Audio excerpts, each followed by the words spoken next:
ഒരു IAS കാരനായിട്ടോ IPS കാരനായിട്ടോ ഏറ്റവും ഗംഭീരമായിട്ട് മലയാളത്തിൽ ചെയ്യുന്ന ആരാന്ന് ചോദിച്ചു കഴിഞ്ഞാൽ പല ഉത്തരങ്ങളുണ്ടാവും. എങ്കിലും ഈ രണ്ട് വേഷങ്ങളും ഗംഭീരമാക്കുന്ന ഒരു നടൻ നമ്മുടെ സ്വന്തം മമ്മൂക്കയാണ്. ഒരുപാട് സിനിമകളിൽ IPS ഓഫീസറായിട്ടുണ്ട്, അതുപോലെ തന്നെ IAS കളക്ടറായിട്ടൊക്കെ ഉണ്ട്. കിങ് ഒക്കെ എൻ്റെ ഫേവറേറ്റ് സിനിമ തന്നെയാണ്. എന്നാൽ ഇതുപോലെ ഒരു സിനിമയിൽ മമ്മൂക്കയും അതുപോലെ തന്നെ തെന്നിന്ത്യയിലെ ഏറ്റവും വലിയൊരു സൂപ്പർ സ്റ്റാർ വിജയശാന്തി, ഇവർ രണ്ടുപേരും ഒന്നിക്കേണ്ടിയിരുന്ന ഒരു സിനിമ ഉണ്ടായിരുന്നു. പക്ഷെ ആ ഒരു സിനിമ എന്തോ കാരണം കൊണ്ട് നടന്നില്ല. അതിന്റെ പിന്നിൽ ഒരു കഥയുണ്ട്.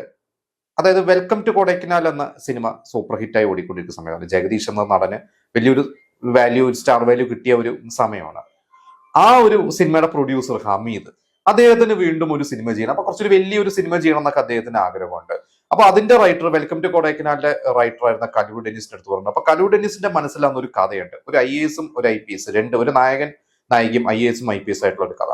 ഒരു വലിയൊരു ക്യാൻവാസിലുള്ള ഒരു സിനിമ തന്നെയായിരുന്നു അദ്ദേഹത്തിന്റെ മനസ്സിൽ അന്ന് ഉണ്ടായിരുന്നത്. അപ്പൊ അന്ന് അദ്ദേഹത്തിന് അത് മമ്മൂക്കയും അതുപോലെ തന്നെ വിജയശാന്തിനെ രണ്ടുപേരെ ഒരുമിച്ച് അഭിനയിപ്പിക്കുന്നതായിരുന്നു. വിജയശാന്തി ഒന്നും മലയാളം ഒന്നും ചെയ്തിട്ടില്ല. അവരന്ന് തെലുങ്കിലൊക്കെ ചിരഞ്ജീവിയുടെ ഒക്കെ പോലത്തെ വലിയ സിനിമകൾ അവർ സോളോ ആയിട്ടും നമുക്കറിയാം ഒരു വലിയൊരു ബിസിനസ് ഉള്ള, നമ്മൾ ഇന്ന് ലേഡി സൂപ്പർ സ്റ്റാർ എന്നൊക്കെ പറയുന്ന പോലെ മഞ്ജുവാരെ കുറിച്ചോ അല്ലെങ്കിൽ നയൻതാരയെ കുറിച്ചോ ഒക്കെ നമ്മൾ പറയുന്ന പോലെ അന്ന് അവർ തന്നെയായിരുന്നു എന്നാണ്. തമിഴിലും തെലുങ്കിലൊക്കെ നിറഞ്ഞു നിൽക്കായിരുന്നു, പ്രത്യേകിച്ച് തെലുങ്കില്.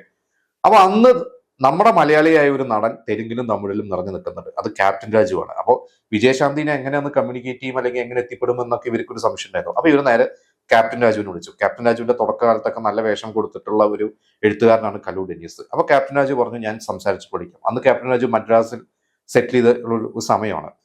അങ്ങനെ ക്യാപ്റ്റൻ രാജു ഇവരുടെ അടുത്ത് പറഞ്ഞു, ഒരു ദിവസം സൺഡേ നിങ്ങൾ എത്തുക, ഞാൻ പറഞ്ഞ സ്ഥലം. അങ്ങനെ അന്ന് അവരവിടെ എത്തി. അപ്പൊ അന്ന് ഇതിനു മുമ്പ് ഇവര് സംവിധായകൻ ആര് വേണമെന്നൊക്കെ ഇവർ ഫിക്സ് ചെയ്തു.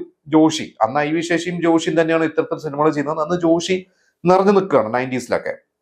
അപ്പൊ ജോഷിനെ ഇവർ ഉറപ്പിച്ചു, മമ്മൂട്ടീനെ നായകനായിട്ട് ഉറപ്പിച്ചു. മമ്മൂട്ടിയുടെ അടുത്ത് കഥയൊക്കെ പറഞ്ഞു, മമ്മൂട്ടിക്കൊക്കെ ഓക്കെയാണ്. അങ്ങനെ ഇവര് വിജയശാന്തി കാണാൻ വേണ്ടി പോകുന്നു.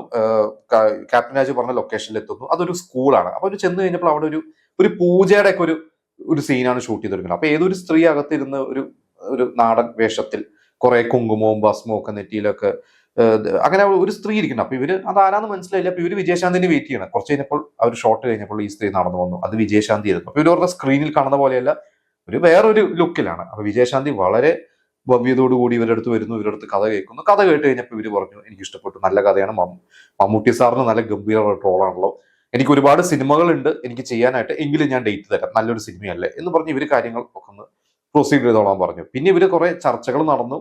അതിന്റെ ഒരു സ്ക്രിപ്റ്റും കാര്യങ്ങളൊക്കെ ആക്കി. പക്ഷെ പല കാരണങ്ങളുടെ സിനിമ നടന്നില്ല. ഇവർ രണ്ടുപേരുടെ ഡേറ്റ്, മമ്മൂട്ടിയുടെയും വിജയശാന്തിന്റെയും ഡേറ്റും കാര്യങ്ങളൊന്നും ഒത്തു വരുന്നില്ല. അങ്ങനെ ആ സിനിമ നടന്നില്ല. ഇത് കഴിഞ്ഞ് കുറെ മാസങ്ങൾക്ക് ശേഷം, ഏകദേശം 1 വർഷം 1.5 വർഷത്തിന് ശേഷം ഈ സിനിമ, ഈ ഒരു കഥ ചെയ്യാൻ സത്യരാജിന് ഒരു താല്പര്യം. അന്ന് സത്യരാജും ഇങ്ങനെ തിളങ്ങി നിൽക്കുന്ന 96 ആ ഒരു കാലഘട്ടത്തില്. അപ്പൊ സത്യരാജിന് ഈ സിനിമ വീണ്ടും ചെയ്യണം എന്ന് അറിഞ്ഞിട്ട് പറഞ്ഞു, ഈ ഒരു കഥ എനിക്ക് ചെയ്യണം എന്ന് പറഞ്ഞ സത്യരാജ് കലു ഡെന്നിസിനെ കാണാൻ വേണ്ടി കലു ഡെന്നിസ് താമസിക്കുന്ന ചെന്നൈയിലെ ഹോട്ടലിൽ വരുന്നു. എന്നിട്ട് പറഞ്ഞു, കഥ ഫസ്റ്റ് ഹാഫ് കേട്ടപ്പോൾ തന്നെ പറഞ്ഞു, ഞാൻ ഇത് ചെയ്യാം. അന്ന് സത്യരാജിന്റെ മാനേജർ, അദ്ദേഹം പ്രൊഡ്യൂസ് ചെയ്യാമെന്ന് ഏൽക്കുന്നു. എല്ലാ കാര്യങ്ങളും സെറ്റാണ്.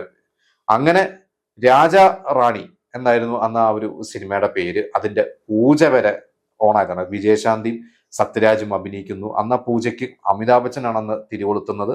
മമ്മൂട്ടിയും ജോഷിയും അങ്ങനെ വലിയൊരു താരനിര ഉണ്ടായിരുന്നു. അങ്ങനെ എല്ലാം ഫിക്സ് ചെയ്തു. എന്തായാലും ഈ ഒരു സിനിമ പൂജയെല്ലാം നടന്നു. ഇതിന്റെ അനൗൺസ്മെന്റ്സ് എല്ലാം മാഗസീൻസിൽ വന്നു. വലിയ കട്ടൗട്ട്സ്, ഹോർഡിങ്സ് വരെ അന്ന് വന്നു എന്നാണ് പറയുന്നത്. പക്ഷെ എന്നിട്ട് പോലും ആ ഒരു സിനിമ സംഭവിച്ചില്ല.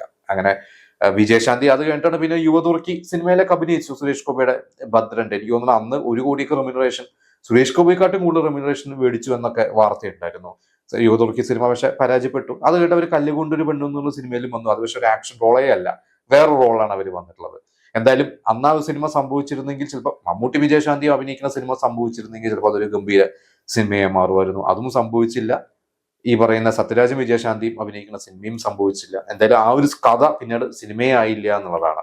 എന്തായാലും നിങ്ങൾ അന്ന് ആരെങ്കിലും ഈ ഒരു വാർത്തയൊക്കെ കേട്ടിട്ടുണ്ടെങ്കിൽ, ഇതിനെക്കുറിച്ച് അറിയുമെങ്കിൽ, നിങ്ങൾ കൂടുതൽ കാര്യങ്ങൾ നിങ്ങൾക്ക് അറിയുമെങ്കിൽ നിങ്ങൾ നമുക്ക് കമന്റ് ചെയ്യുക.